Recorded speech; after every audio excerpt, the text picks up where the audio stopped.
हे कृष्ण करुणा सिंधु दीनबंधु जगतपते गोपेश गोपिका कांत राधा कांत नमोस्तुते। तप्त कांचन गौरांगी राधे वृंदावनेश्वरी वृषभानुसुते देवी प्रणमामि हरिप्रिये। वाञ्छाकल्पतरुभ्यश्च कृपा सिन्धुभ्यैव च पतितानां पावनेभ्यो वैष्णवेभ्यो नमो नमः। नमो विष्णुपादाय कृष्णप्रेष्ठाय भूतले श्रीमते भक्तिवेदांत स्वामी निति नामिने। नमस्ते सारस्वते देवे गौरवाणी प्रचारिणे निर्विशेष शून्यवादी पाश्चात्य देश तारिणे। श्री कृष्ण चैतन्य प्रभु नित्यानंद श्री अद्वैत गदाधर श्री हरे कृष्ण कृष्ण कृष्ण हरे हरे हरे राम राम राम हरे हरे। श्रीमद् भगवद गीता यथारूप श्रील प्रभुपाद जी के द्वारा श्रील प्रभुपाद की जय। 10वें अध्याय के 17वें श्लोक तक हमारी चर्चा हो चुकी थी। 17वें श्लोक में अर्जुन भगवान कृष्ण से यह प्रश्न है कि आप मुझे उन अलग अलग तरीके के बारे में बताइए जिसके द्वारा मैं चिंतन कर सकूं। प्रभुपाद स्पष्ट रूप से कहते हैं अर्जुन हमारे सब प्रश्न पूछ रहे हैं क्योंकि अर्जुन तो साक्षात भगवान देख रहे हैं, लेकिन फिर भी अर्जुन यह प्रश्न पूछ रहे हैं तो इसका अर्थ यही है कि वो हमें भगवान तक ले जाना है। तो मैं बताना चाहता था, एक छोटा सा स्टोरी है। एक दुष्ट व्यक्ति था, बहुत ईर्ष्यालु था। एक बार वो मरने वाला, मतलब जब उसकी मृत्यु आई तो मृत्यु के समय में भी उसके मन में ऐसे दुष्ट विचार आ रहे थे कि कैसे मैं मरते मरते भी लोगों को दुख देके जाऊं। उसके मन में ऐसा विचार था। तो उसने क्या किया कि उसने पास में जो पुलिस स्टेशन है वहां पे कंप्लेन लिखवाई कि जो मेरे आसपास के गांव वाले हैं, ये सारे गांव वाले मुझे मिलके मारना चाहते हैं। और क्योंकि मैं बहुत अच्छा व्यक्ति हूँ तो सभी लोग मुझे जानते हैं और इसलिए सभी लोग मुझे मारने का प्लान बना रहे हैं। और मैंने यहाँ तक कि सुना है कि इन लोग मुझे मेरे दोनों पैर बांध के उल्टा लटका के मुझे मारने का प्लान किए। तो पुलिस वाले बोले कि ये तो झूठ है, ऐसा थोड़ी होता है। तो उसने बोला कम से कम आप मेरी बात विश्वास तो करो, लिख के तो रखो। दुष्ट ईर्ष्यालु व्यक्ति था, वो मरते मरते भी लोगों को, अपने आसपास के गांव वालों को दुख देके जाना चाहता था। उसकी ऐसी इच्छा थी, तीव्र इच्छा थी। तो उसने पास के जो पुलिस थाने में जाके कंप्लेन लिखाई कि सारे गांव वाले मुझे उल्टा लटका के पैर दोनों बांध के मुझे मारना चाहते हैं, जैसी उनकी सब लोग, ऐसी उनकी इच्छा है। तो पुलिस वाले ने कहा कि झूठ बोल रहे हो, ऐसा थोड़ी होता है, इतने सारे लोग तुम्हारे खिलाफ ये सब करेंगे। तो उसने बोला मैं अच्छा आदमी हूं ना, तो मेरे खिलाफ सब षड्यंत्र रच रहे हैं। कम से कम आपको विश्वास नहीं हो रहा तो लिख के रखो, तो आपको भविष्य में होगा तो पता चलेगा अगर ऐसा कुछ हुआ तो मेरी बात सच थी कि नहीं। तो पुलिस वाले बोले ठीक है देख लेंगे हम, जो भी होगा। तो एक पेपर में लिख लिया गया कि ऐसा इसका विचार है। कोई FIR दर्ज नहीं किया गया, ऐसे बस लिखा गया और उसने साइन करके दे दिए कि हाँ मैं ऐसा मानता हूँ। वो एक पेपर में लिख के दे दिया। इधर ये व्यक्ति इधर जब वापस आया तो गांव के मुखिया से कहा, उसने बोला कि देखिए जीवन भर मैंने तो बहुत पाप किया है, तो मैं चाहता हूँ कि अब तो मेरी मृत्यु आने वाली है, तो मेरी जब मृत्यु हो जाएगी तो गांव के बाहर जो बरगद का पेड़ है उसमें आप मेरे दोनों पैर को बांध के उल्टा लटका दीजिएगा ताकि मेरे पापों का सजा मुझे मिले मरने के बाद। तो मुखिया जी बोले ऐसा कैसे कर सकते हैं हम, ये तो अपमान हो जाएगा। नहीं नहीं, मेरे एक दिन ऐसा लटका दीजिएगा, उसके बाद फिर मुझे जला दीजिएगा, अंतिम संस्कार हो जाएगा।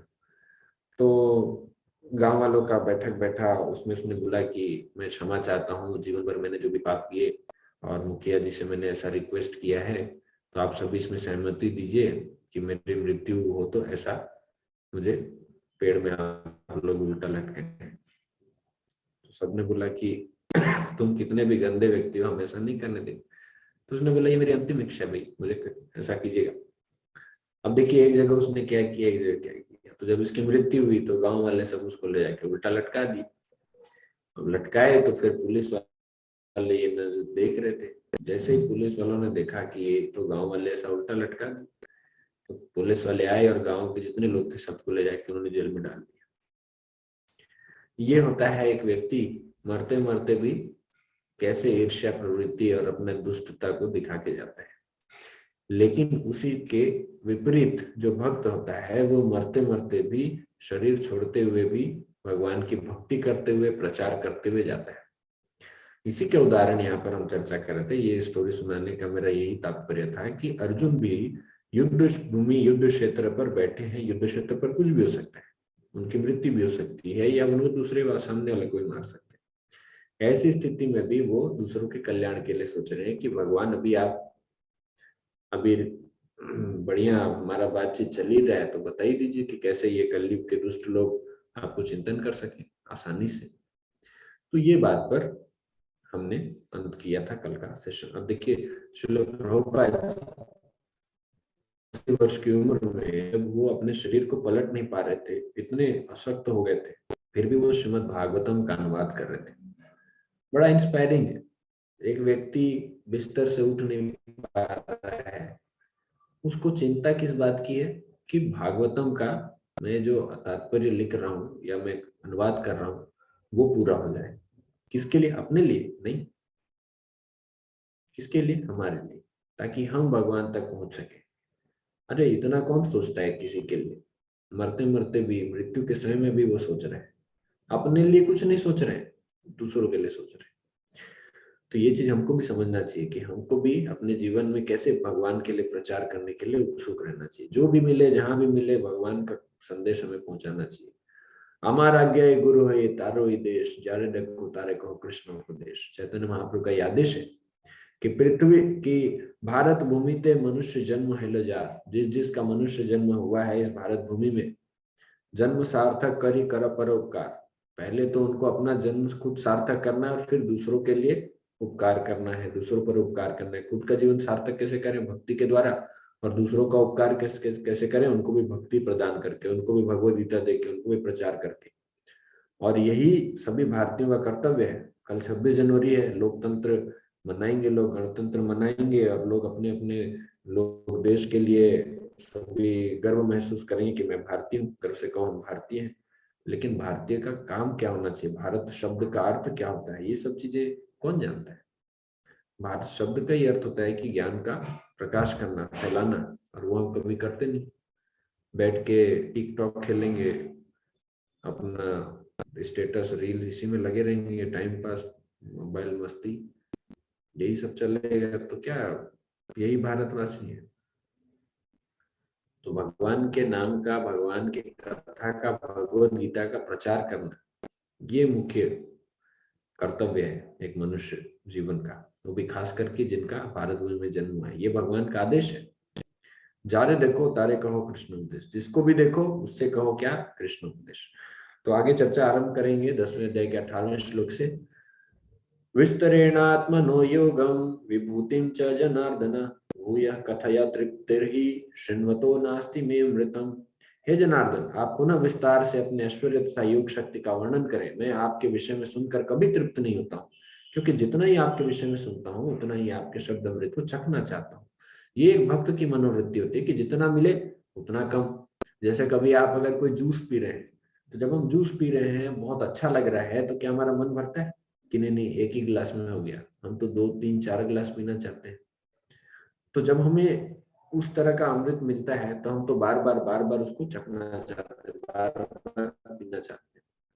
पर ये जो ऐसा अमृत है, इससे तो कभी तृप्त होता ही नहीं है। भक्त का हृदय कभी तृप्त नहीं होता। तात्पर्य में प्रभुपाद जी बहुत सुंदर चीज लिखते हैं। लिखते हैं कि आधुनिक कहानियां, कथाएं तथा इतिहास कृष्ण की दिव्य लीलाओं से इसलिए भिन्न है क्योंकि संसारी कहानियों के सुनने से मन भर जाता है, किंतु कृष्ण के विषय में सुनने से कभी थकान नहीं आती। यही कारण है कि सारे विश्व का इतिहास भगवान के अवतारों की लीलाओं के संदर्भों से पढ़ा हुआ है। आपने कभी गौर किया कि लोग बार बार भागवत कथा कराते रहते हैं? कुछ लोग घर में प्रथा ही रहती है कि हर साल हम भागवत कथा कराएंगे। क्यों भाई, बोर नहीं होते आप? वही कथा सुन सुन के। न्यूज़पेपर, एक ही न्यूज़पेपर 2 बार आ गया तब तो आप फेंक दोगे, गुस्सा हो जाओगे न्यूज़पेपर वाले पे, कल वाला दे दिया था हमको, पुराना न्यूज़पेपर दे दिया था, नया नहीं दे सकता था। अभी भगवान की कथा आप जब सुन रहे हैं तो इसमें क्यों, इसमें आपको नहीं लगता ऐसा कि अरे फिर वही चीज कि कृष्ण ने माखन चोरी की, गोपियों ने कम किया, यशोदा माता ने पिटाई की, भगवान गए युद्ध लड़ने के लिए, महाभारत में ऐसा युद्ध हुआ, इसके बाद ये मरा फिर वो मरा। कुछ अलग सुनना चाहिए, कुछ मजा आना चाहिए, ऐसा क्यों भी क्यों नहीं होता? क्योंकि भगवान की कथा जो हम सुनते हैं तो उससे कभी भी हमें थकान नहीं आती। वो कथा हम 4 बार 5 बार सुने तो भी बोर नहीं लगता, क्योंकि वो दिव्य कथा है, उसमें कुछ स्पेशल है। जबकि आप किसी आधुनिक कहानी या कथा सुनेंगे, चंटू बंटू की कहानी सुनेंगे, एक बार सुनेंगे ठीक है मजा आया, दूसरी बार सुनेंगे हो गया ना, बोर लग रहा है अभी, तीसरी बार उठा के फेंक देंगे, अभी ज्यादा हो गया ना, कितना सुनाया गया एक ही कहानी, बहुत हो गया, अभी हटाओ इसको। तो भगवान की कथा लेकिन जो बार बार सुनाएगा सुनाएगा सुनाएगा, उससे हमें और उल्टा और आनंद आता है। अरे कितना अच्छा लग रहा है, कल भी सुना था लेकिन आज और आनंद आया, अगले दिन सुनेंगे अरे आज तो और कुछ स्पेशल आया। यही कारण है कि सारे विश्व का इतिहास भगवान के अवतारों की लीलाओं के संदर्भों से पटा हुआ है। आप देखिए ना, एक रायपुर से, छत्तीसगढ़ से, भारत से, हम चलो एक भारत लेते हैं, भारत में से एक छत्तीसगढ़, छत्तीसगढ़ में से रायपुर ले लेते हैं, रायपुर शहर की बात करते हैं जो कैपिटल है। एक रायपुर शहर के ही न्यूज़पेपर की संख्या कितनी है? कम से कम 10-12 न्यूज़पेपर छपते होंगे सिर्फ रायपुर का न्यूज के लिए। तो एक छोटे से जगह के लिए 10-12 न्यूज़पेपर छपते हैं, तो आप सोचिए कि छत्तीसगढ़ में कितना न्यूज बनता होगा, भारत में कितना न्यूज बनता होगा, पूरे विश्व में कितना न्यूज बनता होगा। तो भाई ये पूरा जो विश्व है, ये विश्व कुछ नहीं है भगवान के आध्यात्मिक जगत के सामने। भगवान के आध्यात्मिक जगत का 1/3, 1/4 हिस्सा है ये पूरा भौतिक जगत, और इस भौतिक जगत का एक छोटा सा रेत का कण भी नहीं होगा ये हमारा संसार। तो उस आध्यात्मिक जगत की कितने न्यूज, कितने कहानियां बनती होगी, और उसको हम रोज सुने, रोज कथा चल रहा है हमारा। भगवान ने अलग अलग लीलाएं की है, इतनी लीलाएं, इतनी कथाएं हैं, आप सुनते सुनते थक जाएंगे। सुनना आरंभ तो कीजिए, और एक ही कथा को 10 बार सुनोगे तो भी आनंद आएगा। दामोदर लीला हम हर साल गाते हैं, नमामीश्वरम सच्चिदानंद रूपम, बहुत आनंद आता है, भगवान कृष्ण को कैसे बांध दिया गया। तो ये ऐसा शब्द अमृत है ना कि जो कभी, जिससे कभी हम तृप्त नहीं होने वाले। श्री भगवान वाच, अब भगवान कहेंगे, हंत ते कथयिष्यामि दिव्या हयात्म विभूतया प्राधान्यतः कुरुश्रेष्ठ नास्यन नास्यत्यंतु विस्तरस्य में। श्री भगवान ने कहा, हाँ अब मैं तुमसे अपने मुख्य मुख्य वैभव युक्त रूपों का वर्णन करूंगा, क्योंकि हे अर्जुन मेरा ऐश्वर्य असीम है। ये तो सिंपल सी चीज है समझने का। हरि अनंत हरि कथा अनंता, भगवान अनंत है तो भगवान का ऐश्वर्य भी तो अनंत होगा। अब इन अनंत का वर्णन हम इस एक अध्याय में तो नहीं कर सकते, तो भगवान क्या करेंगे, मुख्य मुख्य वैभव युक्त रूपों का वर्णन करेंगे, कुछ कुछ एक सिनॉप्सिस देंगे। अहम आत्मा गुडाकेश सर्वभूताशय स्थितः अहमादिश्च मध्यम च भूतानाम अंत एव च। हे अर्जुन, मैं समस्त जीवों के हृदयों में स्थित परमात्मा हूँ, मैं ही समस्त जीवों का आदि मध्य तथा अंत हूँ। यहाँ से भगवान ने आरंभ कर दिया अपने ऐश्वर्य का गुणगान करना, अपने ऐश्वर्य के बारे में बताना। खैर गुणगान शब्द गलत हो गया, अपने ऐश्वर्य के बारे में बताना। तो यहाँ से हम देख सकते हैं कि भगवान क्या है। अब किसी को अगर आपको प्रमाण देना हो कि भगवान कौन है, क्यों भगवान है वो, यहाँ से आपने अगर आप अपने आप को भगवान करते हो तो क्या ये स्टेटमेंट आपके लिए फिट बैठता है? क्या आप इस स्टेटमेंट को अपने लिए स्वीकार कर सकते हैं? क्या आप कह सकते हैं कि आप सबके हृदय में स्थित हैं? और स्थित है तो बताइए मैं क्या सोच रहा हूँ। भगवान बता सकते हैं आप क्या सोच रहे हैं। इसके कई उदाहरण भी है कि जब भगवान ने अर्जुन को भेजा था दुर्योधन के पास, दुर्योधन के पास कुछ सीक्रेट्स थे, सीक्रेट वेपन थे जो कि भीष्म पितामह ने बना के दिए थे। लेकिन अर्जुन गए, अर्जुन ने बोला कि दुर्योधन भैया आपने प्रॉमिस किया था एक बार कि आप मुझे कुछ देंगे। दुर्योधन बोला हाँ क्या चाहिए क्या चाहिए। तो बोले कि वो वेपन है ना मुझे दे दो। दुर्योधन बोला वेपन तो मैं दे दूंगा, तुम ये बताओ कि तुमको कैसे पता चला कि ये वेपन मेरे पास है, हमारा तो यहाँ पे कोई सीसीटीवी कैमरा भी नहीं है। भीष्म पितामह और मेरे पीछे बात हुई थी। अर्जुन बोला मुझे नहीं पता, वो तो कृष्ण ने बोला मुझे कि भाई जाके उससे लेके आओ। तब दुर्योधन को शौक लगा। 144 कितना 25,000 वोल्ट का नया शौक लगा कि भाई इसको कैसे पता चला। तब उसको एक बार समझ में आया कि हो ना हो कृष्ण तो भगवान होंगे, नहीं तो कैसे जानते इस बात। तो भगवान सबके हृदय में स्थित है। जीव का शरीर आत्मा के स्फुलिंग की उपस्थिति के कारण विद्यमान रहता है। बिना आध्यात्मिक स्फुलिंग के शरीर विकसित नहीं हो सकता। अर्थात शरीर में जब तक आत्मा है तभी शरीर का विकास होता है। उसी प्रकार से भौतिक जगत का तब तक विकास नहीं होता जब तक कि परमात्मा कृष्ण का प्रवेश नहीं हो जाता। ये भौतिक संसार भी तब तक इसका विकास होगा जब तक इस भौतिक संसार में, देखिए आप वहां पर देख सकते हैं कि कारणोदक्षाय विष्णु महाविष्णु उनके एक एक एक एक रोम छिद्र से अनंत भौतिक ब्रह्मांडों की उत्पत्ति हो रही है। और प्रत्येक भौतिक ब्रह्मांड में जो विष्णु है वो गर्भोदक्षाय विष्णु के रूप में इस ब्रह्मांड की आत्मा कह सकते हैं। एक ब्रह्मांड की आत्मा गर्भ गर्भदक्ष सागर में भगवान विष्णु स्वयं विराजमान है। और जब तक गर्भोदक्षाय विष्णु प्रेजेंट है तब तक वो ब्रह्मांड की जो विकास होना या उसका वापस विलीन होना ये चलता है। जब वहां से गर्भोदक्षाय विष्णु निकल जाते हैं तो वो समा जाता है भगवान महाविष्णु के शरीर में वापस। तो इस प्रकार से जब तक परमात्मा का सहयोग ना हो, जब तक परमात्मा वहां पर उपस्थित ना हो तब तक आत्मा भी कोई काम की नहीं। इसीलिए भगवान को आत्म परमात्मा रूप में सबके हृदय में आसीन होना पड़ता है। ये भगवान की भी मजबूरी है, नहीं तो वो चलेगा ही नहीं। आदित्यानाम हम विष्णुर्ज्योतिषाम रविरंशुमान् मरीचिर्मरुतामस्मि नक्षत्राणाम हम शशि। अब भगवान क्या कह रहे हैं? भगवान कहते हैं मैं आदित्यों में विष्णु, प्रकाशों में तेजस्वी सूर्य, मरुतों में मरीचि तथा नक्षत्रों में चंद्रमा हूं। हाँ, प्रत्येक जो बेस्ट बेस्ट चीज है, जो मुख्य मुख्य चीज है, जो स्पेशल चीज है वो भगवान है। आदित्यों में विष्णु, कितने आदित्य हैं? कितने आदित्य हैं? 12 आदित्य हैं।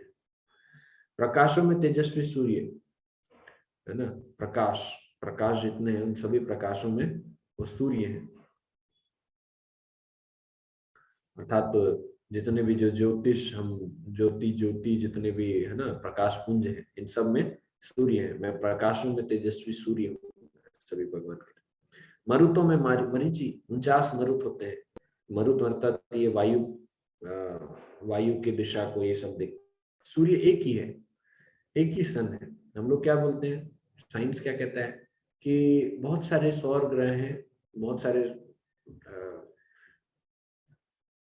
सौर परिवार है, सोलर सोलर सिस्टम, बहुत सारे सोलर सिस्टम में बहुत सारे सूर्य हैं। लेकिन वैदिक वाङ्मय में ब्रह्मांड के अंतर्गत अनेक सूर्यों के सिद्धांत की स्वीकृति प्राप्त नहीं है। सूर्य एक ही है और सूर्य के प्रकाश से चंद्रमा प्रकाशित है तथा अन्य नक्षत्र। क्योंकि भगवद गीता से सूचित होता है कि चंद्रमा नक्षत्र है, अतः टिमटिमाते तारे सूर्य न होकर चंद्रमा के सदृश है। टिमटिमाते तारे सूर्य नहीं है। जैसा कि हम लोग कहते हैं कि every star is a sun, every star has its own solar system. ये पता नहीं ये हमारा साइंस है जो ये सब बातें करता है। हम यहाँ से तो गए नहीं है, ये बस इधर उधर का टेलीस्कोप यहाँ वहाँ की चीजें देखकर लोग ऐसा अनुमान लगाते हैं। ये कोई साक्षात ये कोई परम सत्य नहीं है। परम सत्य हम अगर भगवत गीता में देख रहे हैं तो जो टीकाएं हमें मिल रही है तो ये वैदिक वाङ्मय के अनुसार हमको ये ज्ञान मिल रहा है कि जो तारे टिमटिमा रहे हैं ये सूर्य के समान नहीं है, ये चंद्रमा के समान है, नक्षत्रों में आएंगे और ये स्वयं प्रकाशित नहीं होते, सूर्य के माध्यम से वो प्रकाशित होते हैं। चर्चा का विषय यहाँ पर वो नहीं है। चर्चा का विषय ये है कि भगवान क्या क्या है, मुख्य मुख्य चीजें। अभी ये अगर समझ में नहीं आए तो हम आगे बढ़ेंगे, क्योंकि बहुत सारी चीजें अभी भगवान के बारे में बताने के लिए भगवान अपने ऐश्वर्यों का वर्णन कर रहे हैं। वो कह रहे हैं कि वेदानाम साम वेदोस्मि देवानाम अस्मि वासवः इंद्रियाणाम मनश्चास्मि भूतानाम अस्मि चेतना। वो कहते हैं कि मैं वेदों में सामवेद हूँ। 4 वेद होते हैं, आप भी जानते हैं, ऋग्वेद, यजुर्वेद, सामवेद और अथर्ववेद। तो कह रहे हैं कि वेदों में मैं सामवेद हूँ और देवों में कौन हूँ? स्वर्ग का राजा इंद्र हूँ। आप देवताओं का राजा, अब देवों में सबसे श्रेष्ठ कौन होंगे? इंद्र। इंद्रियों में मन हूँ। हमारी कितनी इंद्रियां हैं? 5 ज्ञानेंद्रियां हैं, 5 कर्मेंद्रियां हैं और मन जो है वो एक छठे इंद्रिय का काम करता है। मतलब एक अलग ही है इन सब से, ज्ञान और कर्म, ज्ञानेंद्रिय कर्मेंद्रिय से, लेकिन फिर भी मन एक इंद्रियों में आता है और मन इन सबको कंट्रोल करता है। तो इंद्रियों में भगवान कौन है? मन है। तथा समस्त जीवों में जीवन शक्ति हूँ। भगवान चेतना है। जीव के अंदर चेतना ही नहीं रहेगी तो जीव, वो भी जीव नहीं रहेगा, वो जड़ ही बन जाएगा। तो जब तक परमात्मा स्थित ना हो, आत्मा का कोई वैल्यू नहीं है। तो वो परमात्मा की जो प्रेजेंस है वो चेतना वहां पर ला रही है, जीवन शक्ति को वहां पर लेके आ रही है। और क्या है भगवान? रुद्राणाम शंकरश्चास्मि वित्तेषु यक्ष रक्षसाम वसुनाम पावकश्चास्मि मेरु शिखरिणाम अहम्। मैं समस्त रुद्रों में शिव हूँ। 11 रुद्र होते हैं, इन 11 रुद्रों में भगवान शिव है। भगवान कृष्ण कहते हैं कि सभी रुद्रों में मैं शिव हूँ। यक्षों तथा राक्षसों में संपत्ति का देवता कुबेर हूँ। जितने भी यक्ष हैं, राक्षस, इसमें कौन है? वो कुबेर है। कुबेर एक यक्ष है। वसुओं में अग्नि हूँ, 8 वसु, इन वसुओं में अग्नि और समस्त पर्वतों में मेरु। मेरु पर्वत का नाम आपने कभी सुना होगा। मेरु पर्वत जो है वो इस ब्रह्मांड के, जो सिस्टम है ना ब्रह्मांड में, जो भू भुव मह जन तप सत्य लोक और नीचे अतल वितल सुतल तलातल रसातल महातल पाताल, तो जो 7 लोक ऊपर है 7 लोक नीचे हैं, ये 14 लोकों का ये जो ब्रह्मांड बना है, 14 भुवन कहते हैं इसको। तो इसमें भूलोक से बीचों बीच ये मेरु पर्वत ऐसा ऊपर तक गया हुआ है। तो मेरु पर्वत एक गोल्डन माउंटेन है, स्वर्ण का पर्वत है मेरु पर्वत। हम नहीं देख सकते क्योंकि हमारी आंखें सीमित है, हम एक छोटे से जगह पे रहते हैं। हमको तो हिमालय भी बहुत बड़ा दिखता है, वाह। हम मेरु पर्वत देखेंगे तो बोलेंगे ये क्या है, ये क्या गोल्डन गोल्डन दिख रहा है। हमको समझ में नहीं आएगा कि ये पहाड़ इतना विशाल है मेरु पर्वत। 11 रुद्रों में शंकर या शिव प्रमुख है। वे भगवान के अवतार हैं जिन पर ब्रह्मांड के तमोगुण का भार है। ब्रह्मांड में 3 गुण है, सतोगुण रजोगुण तमोगुण। तो तमोगुण का जो संचालन करते हैं वो शिव जी है। इसका मतलब ये नहीं कि शिव जी तमोगुण में, शिव जी तमोगुण का संचालन करते हैं। जैसे अभी कोई जेलर है, वो कैद जेल का संचालन करता है, इसका मतलब ये नहीं कि जेलर खुद कैदी है, उसको प्रभार दिया गया वो उन लोगों का संचालन करने का। और क्या कह रहे हैं भगवान? ये अंतिम श्लोक है आज का। पुरोधशाम च मुख्यम माम विद्धि पार्थ बृहस्पतिम सेनाना सेनानी नामहम स्कंदः सरसामस्मि सागरः। हे अर्जुन, मुझे समस्त पुरोहितों में मुख्य पुरोहित बृहस्पति जानो। बृहस्पति देवताओं के पुरोहित है, इसीलिए वो सबसे मुख्य पुरोहित हुए। मैं ही समस्त सेना नायकों में कार्तिकीय हूँ और समस्त जलाशयों में समुद्र हूँ। छोटे मोटे कितने भी आप जलाशय ले लो, लेकिन जब समुद्र के बारे में बात आती है तो अथाह सागर होता है। उसके सामने आप किसी छोटे मोटे पॉन्ड की, झील की तुलना आप नहीं कर सकते, ना ही किसी डैम की। अब जैसे हम भारत में जानते हैं तो भारत में सबसे बड़ा जो डैम है वो हीराकुद डैम है। लेकिन हीराकुद डैम क्या हिंद महासागर के सामने पानी पिएगा? वो तो कुछ नहीं, समझ में नहीं आएगा उसको कि कहाँ आ गया मैं। उसका छोटा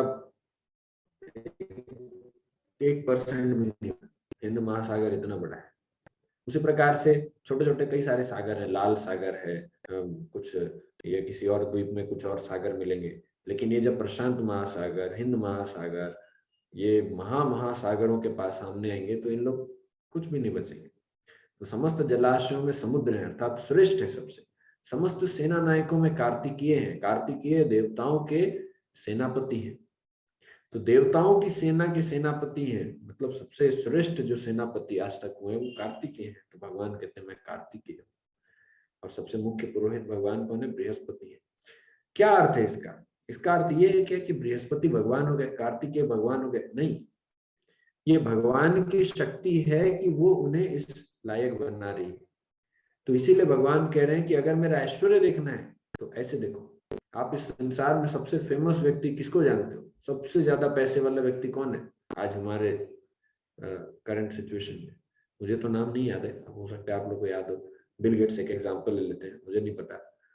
अगर बिल गेट्स को आप देखते हैं कि सबसे धनी व्यक्ति है, या मुकेश अंबानी भारत का सबसे धनी व्यक्ति है, या रतन टाटा जो भी सबसे धनी व्यक्ति भारत का या विश्व का देखें तो बिल गेट्स मान लेते हैं, तो इतना धन इसके पास कहां से आया, या इतना धन इसके पास है, इसका क्या अर्थ है?